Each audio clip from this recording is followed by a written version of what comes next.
Assalamualaikum warahmatullahi wabarakatuh. Alhamdulillahirabbil alamin. Jamaah Kampung Taqwa, astagfirullah. Mari kita lanjutkan lagi. Masih di surat An-Naml, surat ke-27, juz yang ke-19. Kita sudah sampaikan mengenai satu kaum yang menjijikan, satu kaum yang diabadikan dalam Al-Quran, bahkan hingga hari ini dikenal sebagai kaum Sodomi dari negeri Sodom. Kaum yang menyukai sesama jenis, melakukan zina dengan sesama jenis. Laki-laki mengambil kaum laki-laki lain untuk memuaskan nafsu seksual mereka. Dan orang-orang ini adalah orang-orang yang berniat untuk mengusir penyeru kepada Allah, yaitu Nabi Lut, dan mereka menganggap Lut merupakan orang-orang yang sok suci, menganggap dirinya besi. Jadi mereka bersiap untuk mengusir Nabi Lut. Itu yang kita sudah sampaikan. Mari kita lanjutkan lagi di ayat yang ke-57 surat An-Naml. Ayat yang ke-57. Bismillahirrahmanirrahim. Fa'anjaynahu wa ahlahu illa imra'atahu qaddarnaha minal ghabirin. Lalu kami selamatkan dia dan keluarganya, kecuali istrinya. Dia termasuk yang ditakdirkan tertinggal, mendapat azab. Nah, ini reaksi setelah para pemimpin ini mau mengusir Lut. Jadi mereka mendapatkan azab, termasuk istrinya, sementara anak-anaknya tidak, anak-anaknya solehahnya.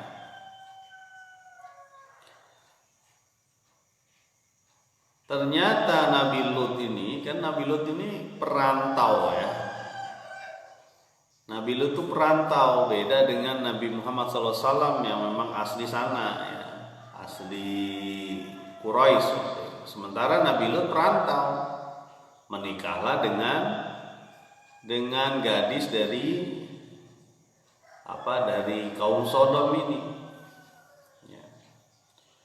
Di sini disebutkan Allah menyelamatkan Nabi Lut dan keluarga dari tipu daya orang-orang yang mau mengusir dia.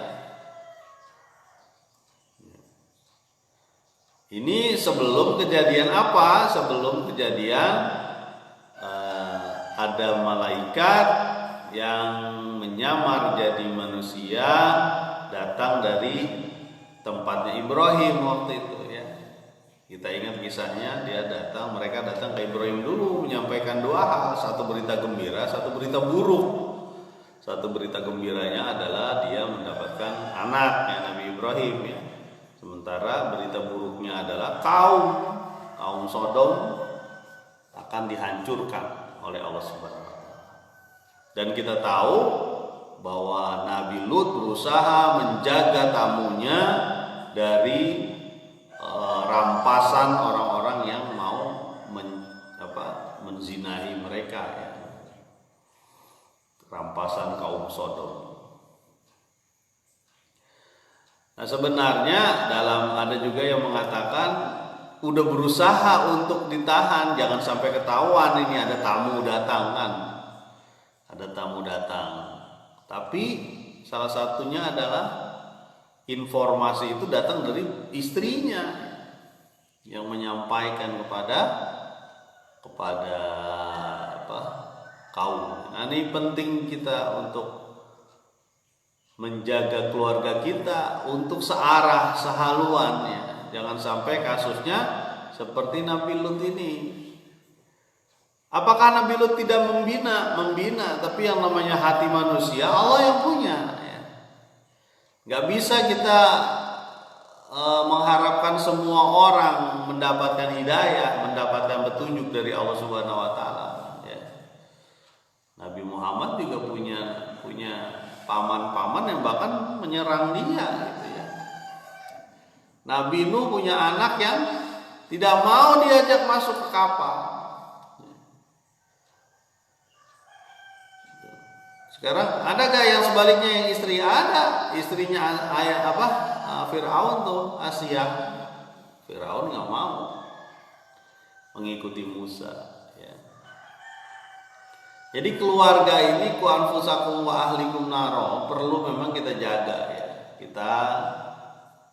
Kita ajak bersama menuju Allah Subhanahu wa taala. Setelah diajak, setelah kita lakukan terus menerus ya, nanti urusan Allah. Makanya mencari ilmu, sama-sama beribadah, sama-sama mencari ilmu itu penting bagi kita dan keluarga ya. Enggak cuma saya kan udah tua, nggak usah nyari ilmu. Istri saya juga udah tua. Enggak begitu. Nyari ilmu itu hingga akhir ayat kita. Karena dengan ilmu lah kita akan bahagia dunia dan akhirat. Ya. Nah, istrinya Nabi Lut ya, tidak diselamatkan Allah. Nah, ini naudzubillah ya, jangan sampai keluarga kita malah ada yang berbeda nanti di akhirat ya.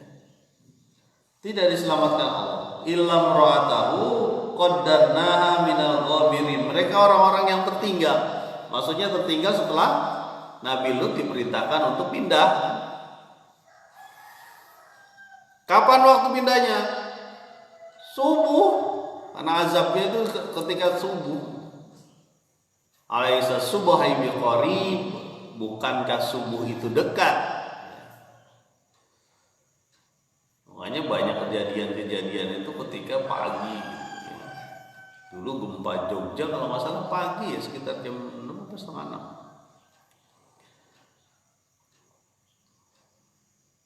Pada saat lengah ya orang-orang. Makanya azab dari Allah ini menimpa kapan saja. Dan perintah dari Allah kepada Nabi Lut waktu itu, jangan nengok ke belakang. Ya, ketika dia berangkat dari kampung itu, dari negeri Sodom itu, jangan nengok ke belakang. Ya, sementara istrinya itu ketinggalan. Mungkin pengen ngelihat gimana azab terhadap kampungnya. Dan memang juga tidak ada dalam hatinya itu mungkin sungguh-sungguh mengikuti suaminya. Ya dia tertimpa juga. Alhamdulillah, kita jangan sampai menjadi keluarga-keluarga yang berbeda arah. Ya. Satu inginnya soleh, yang satu inginnya salah. Gitu. Yang satu menginginkan supaya suaminya misalnya, supaya suaminya mendapatkan jalan yang halal, suaminya sendiri pengen dapat jalan yang haram. Atau sebaliknya, suaminya berusaha menjaga diri, tapi karena keinginan dari istrinya, ini uangnya nggak ada, ini nggak ada, kebutuhan kita banyak, cari dari mana ke uangnya, halal haram urusan lain lah. Yang penting kebutuhan kita terpenuhi, nggak bisa begitu. Ya, itulah fungsi keluarga sakinah kan begitu, sama-sama bareng-bareng. Kadang-kadang kan begitu. Bagaimana seseorang bisa lurus di jalan Allah Subhanahu wa taala sementara keluarganya membuat dia jalannya bengkok.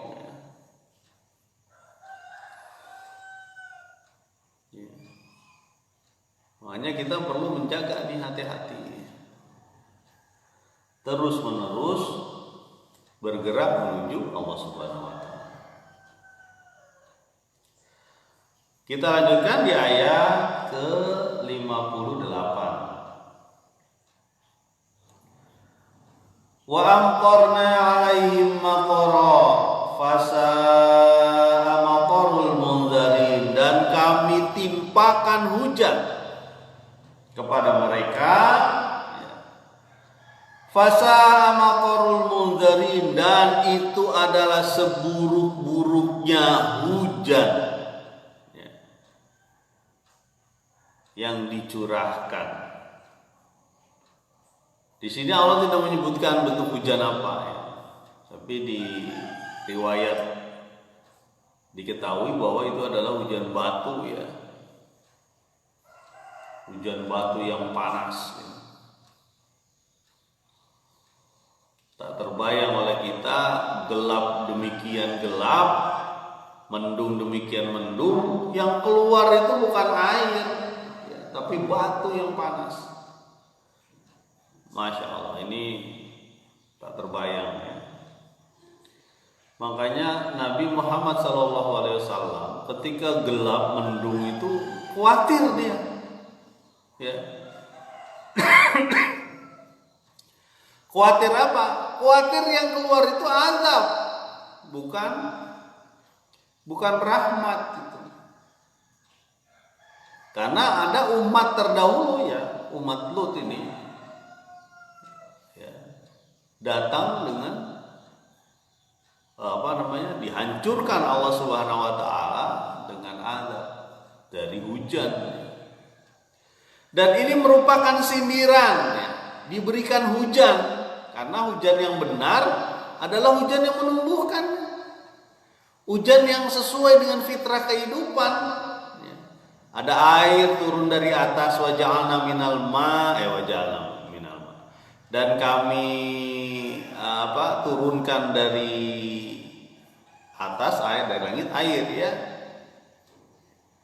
Lalu air itu akan turun ke bumi, kemudian menumbuhkan kehidupan, jalan normal kehidupan itu. Nah, ini sindiran kepada siapa? Kepada kaum Sodom ini yang menyimpang dari kehidupan, menyimpang dari kehidupan normal manusia dan hewan. Bahkan tidak cuma manusia, hewan, mungkin benda-benda. Ya, kalau kaum Nabi Lut ini dia menyimpang dari itu, makanya diturunkan sebagai sindiran sekaligus azab. Bukan hujan yang biasa yang menurunkan air ya, lalu menumbuhkan tanam-tanaman, kehidupan berjalan berputar secara biasa, secara normal, secara aturan Allah Subhanahu wa taala. Ini kan tidak mereka. Mereka menghancurkan tatanan kehidupan. Ya kan bakal hancur namanya manusia kalau begitu. Apa fungsinya wanita nanti? Ya. Dan orang-orang buruk ini layak diberikan hujan yang buruk, layak dihancurkan dari muka bumi. Sekarang pertanyaannya, kenapa kok sekarang masih ada? Itu sifat manusia. Sifat manusia akan selalu terus diajak untuk amaratum bisu. Inna nafsa amaratum bisu. Nafsu itu mengajak ke perbuatan yang buruk. Sekarang lebih canggih lagi kan. Banyak lewat jalan-jalan yang media sosial dan sebagainya. Jemaah kampung takwa astagfirullahaladzim. Kalau kita perhatikan ya, peristiwa penghancuran kaum Sodom ini ya diceritakan banyak orangnya, terutama di daerah Timur Tengah sana ya. Dan itu pun dilihat juga oleh orang-orang Quraisy, bekas-bekasnya lah. Saya sering menggambarkan seperti kasusnya Gunung Vifusius ya, yang di Italia itu. Ya, saya pernah ngobrol, saya sempat cerita juga kalau nggak salah waktu di surat sebelum-sebelumnya ini tentang Nabi Lut. Saya tanya sama kawan saya yang datang ke kota tersebut, dan memang ada museumnya. Museumnya adalah museum jasad-jasad yang beku, yang bukan beku apa namanya, mengeras ketika terjadi bencana Gunung Vifusius itu. Dan ada orang yang saya tanya, ada gak yang kelihatannya ada orang-orang yang sedang berbuat gak benar? Iya, kelihatannya ada tuh di sebelah pojok. Ada orang tersebut membeku ketika sedang melakukan hubungan gak benar. Ya. Ukuran manusianya lebih besar dari kita. Ya. Ukuran manusianya pada saat itu lebih besar dari kita. Ya, jadi dia ada foto-fotonya juga, saya lihat mengerikan juga. Ada yang jadi dikeraskan oleh Allah Subhanahu Wa Taala itu ketika dia sedang melakukan apa pada saat itu. Ada yang lagi di meja makan, ada yang terguling bak mandinya masih ada itu, bak mandi dari batu atau dari apa terguling. Ada yang sampai telur pun jadi terawetkan. Itu Gunung Vifusius ya. Kita tidak mengetahui apakah itu yang disebut dalam Al-Quran tentang Nabi Lut. Tapi dari gambaran itu saja bisa terlihat oleh kita ketika Allah memberikan azab, memberikan peringatan. Itu bukan peringatan bagi dia ya, bagi orang lain. Itu bisa saat dia melakukan hal tersebut. Terlihat mukanya yang raut, mungkin ya, raut mukanya yang seperti melihat kematian yang datang tiba-tiba. Ya, kita nggak tahu bentuknya apa, awan panas atau apa. Jadi jamaah Kampung Taqwa Astagfirullahaladzim, orang-orang ini adalah orang-orang yang layak dihancurkan. Kita sebagai manusia itu mendapatkan pelajaran. Termasuk kaum Quraisy pada saat itu mendapatkan pelajaran. Karena mereka juga buruk juga itu, akhlaknya juga nggak benar. Ya. Dia mengaku menjaga rumah Allah, tapi akhlaknya nggak benar. Ya. Riba di situ merajalela, kemudian perbudakan, kemudian penghinaan terhadap wanita. Ya. Semua disesuaikan ukurannya adalah harta. Ya. Jadi sama itu sebenarnya. Ya. Mudah-mudahan kita terhindar dari perilaku-perilaku buruk di kampung ini ya, di negeri ini, di desa ini. Dan perilaku ini layak kita berusaha bukan disingkirkan ya, berusaha kita benahi. Caranya dengan terus-menerus mengkaji Al-Quran ya, mendekati orang-orang yang berilmu, mendekati orang-orang yang mengajak taat kepada Allah Subhanahu wa taala. Mudah-mudahan bermanfaat. Subhanakallahumma wa bihamdika asyhadu an la ilaha illa anta astaghfiruka wa atubu ilaik. Assalamualaikum warahmatullahi wabarakatuh.